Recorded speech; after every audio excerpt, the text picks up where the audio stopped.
நம்பிக்கை நம்பிக்கை நம்பிக்கை நம்பிக்கை இல்லாமல் நாளை இல்லை.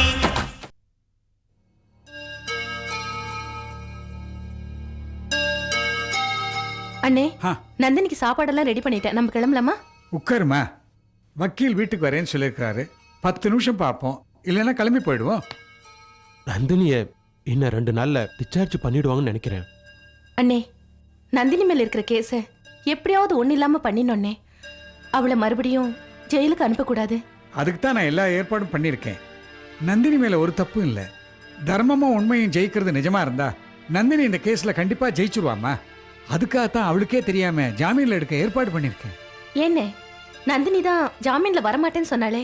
இருக்கட்டம்மா, நந்தினியை நான் சமாதானப்படுத்திக்கிறேன். நந்தினி இப்போ ஒரு குழந்தைக்கு தாய். எந்த தாயும் பிறந்த குழந்தையை விட்டு பிரிஞ்சிருக்க மாட்டா.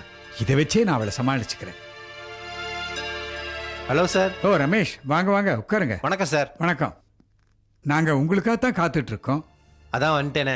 வக்கீல் சார், நந்தினி இன்னும் 2-3 நாள்ல டிஸ்சார்ஜ் பண்ணிடுவாங்க.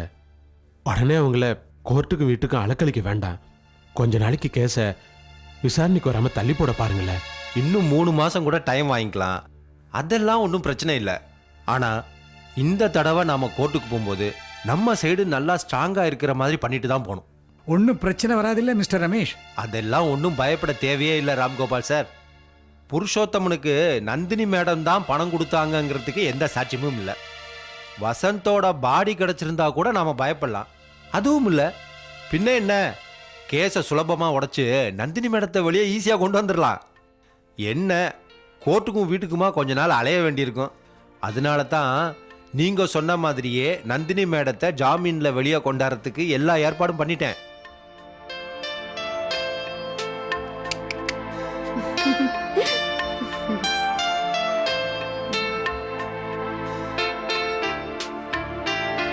நந்தினி மேடம், ஏதாவது தேவையா இருந்தா சொல்லுங்க, பக்கத்து ரூம்ல தான் இருக்கேன். சரி. ஆமா, பாப்பா துரு துருன்னு இருக்கு. பாப்பா பார்க்க எல்லாரும் வராங்க, ஆனா அவங்க அப்பா மட்டும் வரலையே. நானும் அவரை தான் தேடிட்டு இருக்கேன். தேடிட்டு இருக்கீங்களா? சீக்கிரம் வந்துருவாருன்னு சொன்னேன். சரி.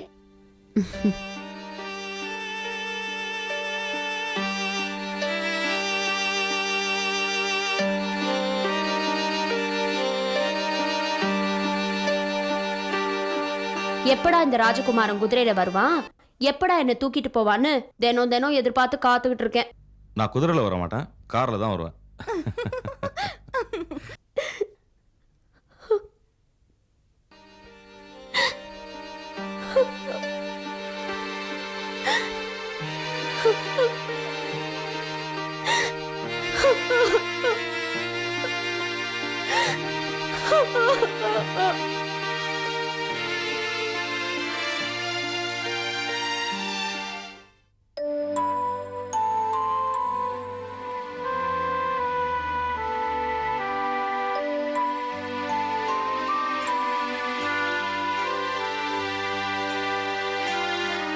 அப்பா, அண்ணன் வந்தாச்சா? இன்னும் வரலையம்மா. அன்னைக்கு சாப்பாடு ரெடியா இருக்கு. எங்கிட்ட வேணா கொடுமா, நான் போய் கொடுத்துட்டு வரேன். இல்லப்பா, வேண்டாம். நீங்க அடிக்கடி ஹாஸ்பிட்டல் போக வேண்டாம், உங்களுக்கு இன்ஃபெக்ஷன் ஆயிடும். அண்ணன் வந்துட்டோம்ப்பா, அண்ணனும் நானும் போயிட்டு வந்துடுறோம். பாப்பா, ஆஸ்பத்திரிக்கு போகணும்னு உனக்காக தான் ஜெயந்தி வெயிட் பண்ணிட்டு இருக்கா. போலாம்ப்பா. அருணா சாப்பிட்ட சாப்பாட்டில் எப்படி விஷம் வந்ததுன்னே தெரியல.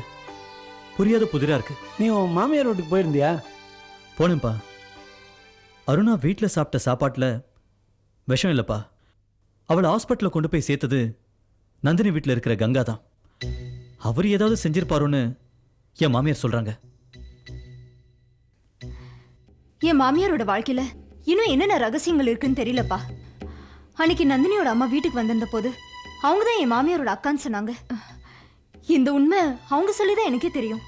உங்க மாமியாரோட அக்கா விசாலம்மா, அவங்கள இப்ப நந்தினி வீட்டில் இருக்காங்க. அவங்க நம்ம பெரிய முதலாளியோட சம்சாரமாச்சே. பெரிய முதலாளியோட சம்சாரத்துக்கும் மேனேஜர் கங்காவுக்கும் ஏதோ தொடர்பு இருந்ததுன்னு அப்போவே அரசல் புரசலாக பேசிகிட்டு இருப்பாங்க. நான் வேலைக்கு சேர்ந்த புதுசுங்கிறதுனால எனக்கு அவ்வளவா அதெல்லாம் தெரியாது. விசால் அம்மாவோட ஆம்பளை குழந்தை செத்து போனதுனால அவங்க மனநிலை பாதிக்கப்பட்டதாக கூட சொல்லியிருக்காங்க. அதுக்கப்புறம் தான் பெரிய முதலாளி சிந்தாமணி அம்மாவையே கட்டிக்கிட்டாராம். இப்போ அந்த விசாலம்மா நல்லாதான்ப்பா இருக்காங்க. நந்தினியோட பாதுகாப்புல இருக்காங்க. சிந்தாமணி அம்மாவும் நந்தினியும் பயங்கரமான எதிரிங்க. நந்தினி கிட்ட விசால் அம்மா எப்படி போய் சேர்ந்தாங்க? அவங்களுக்குள்ள எப்படி உறவு ஏற்பட்டுச்சு? எனக்கு ஒன்றுமே புரியலையம்மா. கங்கா வேற அங்கே தான் இருக்காருன்னு சொல்கிறீங்க. அவர் ஒரு மாதிரியான ஆள்னு கேள்விப்பட்டிருக்கேன். இல்லப்பா, நான் கூட அவர் அப்படிதான் தப்பா நினைச்சேன். ஆனா அருணாவை அவர் தான்ப்பா ஹாஸ்பிட்டல் கொண்டு போய் சேர்த்திருக்காரு. சரிப்பா, இப்படியே பேசிட்டே இருந்தா அருணா சாப்பிட முடியாது. 2 பேரும் புறப்பட்டு ஆஸ்பத்திரிக்கு போங்க, அப்புறம் பேசிக்கலாம். சரிப்பா. வரேன்ப்பா. பேக் கொடுமா. இல்லண்ணா, நான் எடுத்துட்டு வரேன். அட குடுமா. வரேன்ப்பா. வரேன்ப்பா.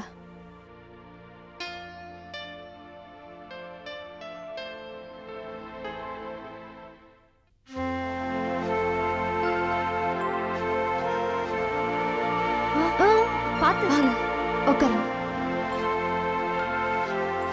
அருணா, டாக்டர் வந்தாரா?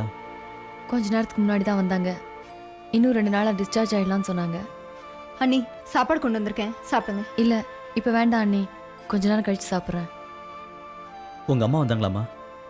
காலையில் தாங்க வந்து பார்த்துட்டு போனாங்க. நீ சாப்பிட்ட சாப்பாட்டுல கடுமையான விஷம் இருந்திருக்காருண்ணா. அது எப்படி வந்ததுன்னு நாம கண்டுபிடிச்சாக்கணும். எனக்கு என்னமோ இது பிளான் பண்ணி நடந்த மாதிரி தெரியலங்க. அது மட்டும் இல்லாமல் எனக்குன்னு எதிரிகள் யார் இருக்க போகிறாங்க? நான் சாப்பிட்ட சாப்பாடு தான் ஃபுட் பாய்சன் ஆயிருக்கு.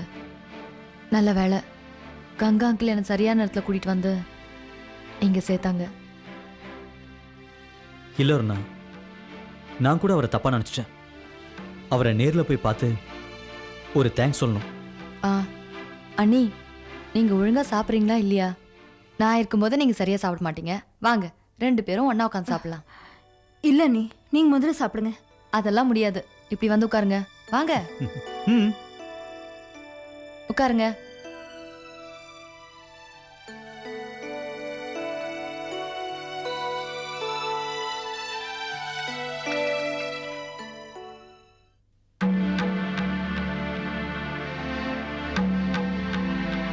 வணக்கம்மா. என்ன ராமையா, ரொம்ப நாள் கழிச்சு இந்த வீட்டில் உன் காலடி பட்டிருக்கு போல இருக்கு. ஏதாவது பிரச்சனையா?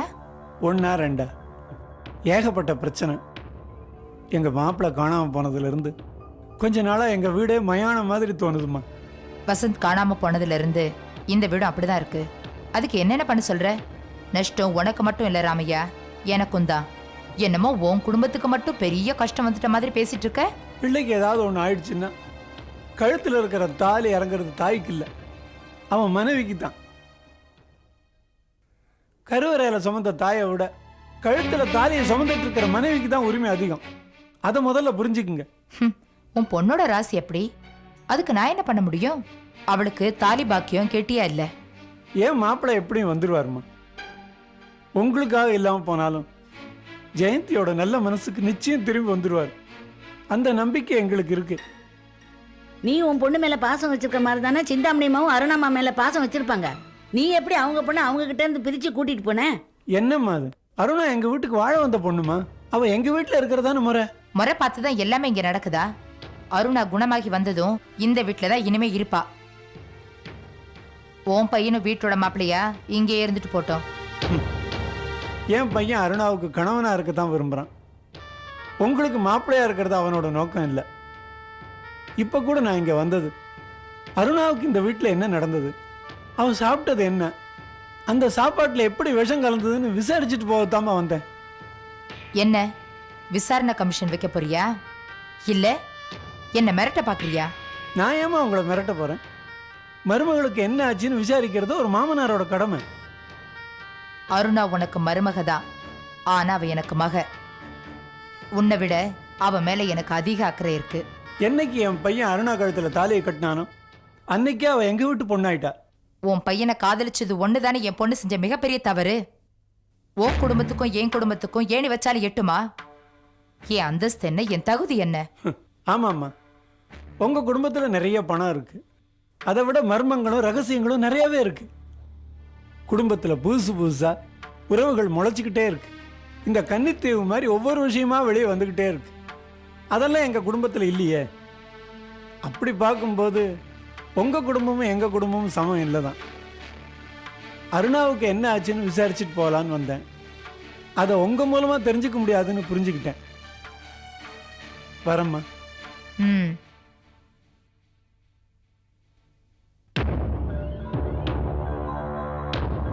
அம்மா இங்க பாருங்க, அருணாம்மா டிஸ்சார்ஜ் ஆகிறதுக்கு முன்னாடி நீங்க போய் அவங்கள இங்க வீட்டுக்கு கூட்டிட்டு வந்துருங்க.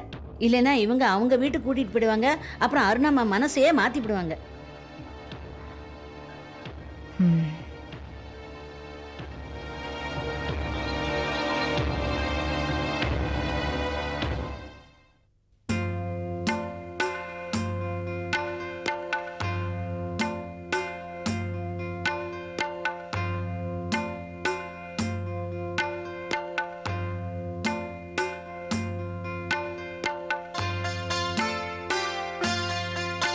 வாமா விஜி, வா. இத வாசல்ல கொட்டிடு. குழந்தைய கொடுமா. முதல்ல குழந்தைய பூஜை ரூம்குள்ள கொண்டு போயிட்டு வர.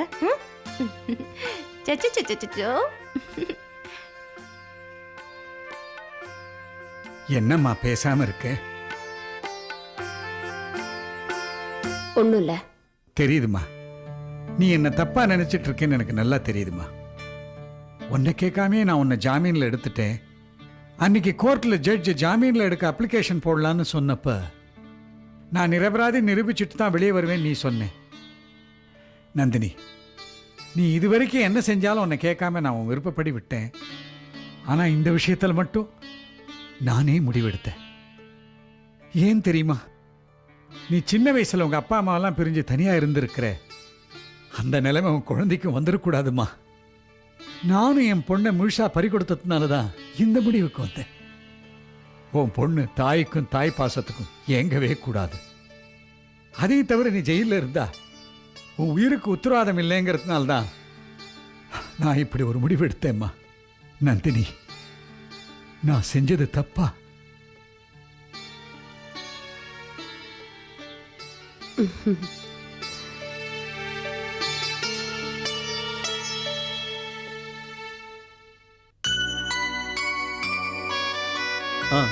அருணா, டாக்டர் உன்னை டிஸ்சார்ஜ் பண்ண சொல்லிட்டாரு.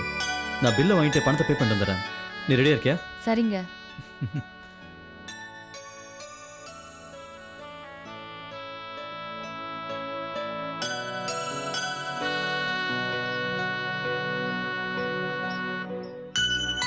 எக்ஸ்கியூஸ் மீ, பேஷண்ட் அருணாவோட பில் ரெடி ஆயிடுச்சா?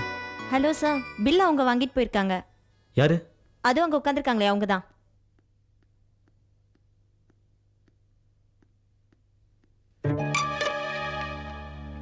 தேங்க்ஸ்ங்க. ஓகே. நீங்க சொல்லுங்க.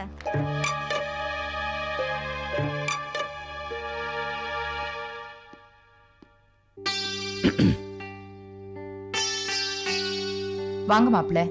அந்த பில்லை கொஞ்சம் கொடுக்குறீங்களா? பில்லை பே பண்ணதா நான் வந்திருக்கேனே. அருணாவுக்காக பணம் கட்டுறதுக்கு நான் இருக்கேன்.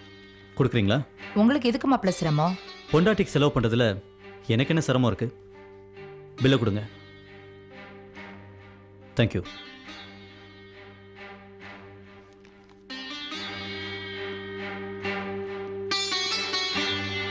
வாங்க மம்மி. கிளம்பு அருணா, போலாம். எங்க மம்மி? நம்ம வீட்டுக்கு தான் அருணா. என் புருஷன் வீடு தான் மம்மி. என் வீடு. கொஞ்ச நாள் இருந்து உடம்பு தேத்திக்கிட்டு அப்புறமா போ. நம்ம வீடு என்ன ஜிம்மா உடம்ப தேத்திக்கிறதுக்கு? அருணா, நான் சொல்றதை புரிஞ்சுக்கோ. இப்பதான் ஹாஸ்பிட்டல்ல இருந்து வெளியே வர. கொஞ்ச நாள் ரெஸ்ட் எடுக்கணும். பழம் ஜூஸ் எல்லாம் சாப்பிடணும். அதெல்லாம் அங்க கிடைக்குமா? எனக்கு அந்த வீட்டில் எது கிடைக்கலனாலும் நிறைய அன்பு கிடைக்கும் மம்மி. நம்ம வீட்டில் அண்ணம்மா கையால என்னதான் அமிர்தமே சாப்பிட்டாலும் விஷம் சாப்பிட்ட மாதிரி தான் இருக்கும். இந்த நிலைமையில நீ நல்லா ரெஸ்ட் எடுக்கணும். அது நம்ம வீட்டுக்கு வந்ததை கிடைக்கும் அருணா. அண்ணம்மா அந்த வீட்டில் இருக்கிற வரைக்கும் நான் அங்கே வரமாட்டேன். வாங்க மாப்பிள்ள. அத்தை, நீங்க போங்க. அருணா உங்க கூட வருவா. இல்ல, நான் நம்ம வீட்டுக்கு தான் வரப்போறேன். இல்ல அருணா, நீ உங்க அம்மா கூட தான் போற.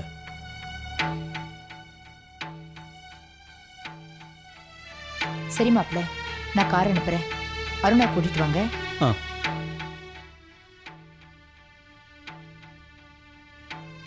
என்னங்க ம். நான் மம்மி கூட போக மாட்டேங்க. நான் உங்க கூடவே நம்ம வீட்டுக்கு வந்துடுறேன்.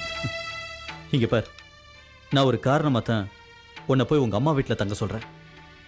வீட்டில் சாப்பிட்ட சாப்பாட்டிலே விஷம் கலந்துருக்குன்னா அங்க ஏதோ சதித்திட்டம் நடந்திருக்குன்னு தான் நான் நினைக்கிறேன். அது ஒருவேளை உங்க அம்மா உயிரை கூட பாதிக்கலாம்ல. உங்க வீட்டில் என்னமோ நடந்துகிட்டு இருக்கு. அங்க என்ன நடக்குதுன்னு நம்ம கண்டுபிடிக்க வேண்டாமா? அதனால தான் உன்னை போய் உங்க அம்மா வீட்டில் தங்க சொல்றேன். ஆ, நீ கூட அங்க எதுக்கும் கொஞ்சம் பத்திரமாவே இரு. நான் வந்து உன்னை அப்பப்போ பார்த்துக்கிறேன். ஓகே? என்னம்மா யோசிக்கிற? கிளம்பலாமா? ம். வா.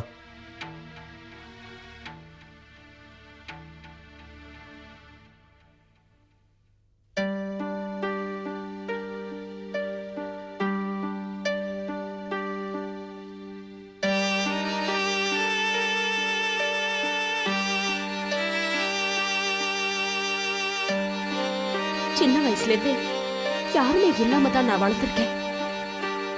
என் மேலேயும் யாராவது அன்பு காட்ட மாட்டாங்களான்னு எவ்வளவு நாள் நான் ஏங்கிருக்கேன் தெரியுமா? நான் நர்ஸ் ஆனதுக்கு கூட அதுதான் காரணம். பேஷண்ட்ஸ் கிட்ட ரொம்ப அன்பா பழகுவேன். அவங்கள என் சொந்தக்காரங்க மாதிரி ட்ரீட் பண்ணுவேன். நீங்க வந்ததுக்கு அப்புறம் தான் என் வாழ்க்கையில வசந்தமே வீச ஆரம்பிச்சிருக்கு. வசந்த், என்னை விட்டுட்டு போயிட மாட்டீங்களே? உங்களுக்காக நான் இந்த உலகத்துல எது வேணாலும் விட்டு கொடுப்பேன். ஆனா எதுக்காகவும் உங்களை நான் விட்டு கொடுக்க மாட்டேன்.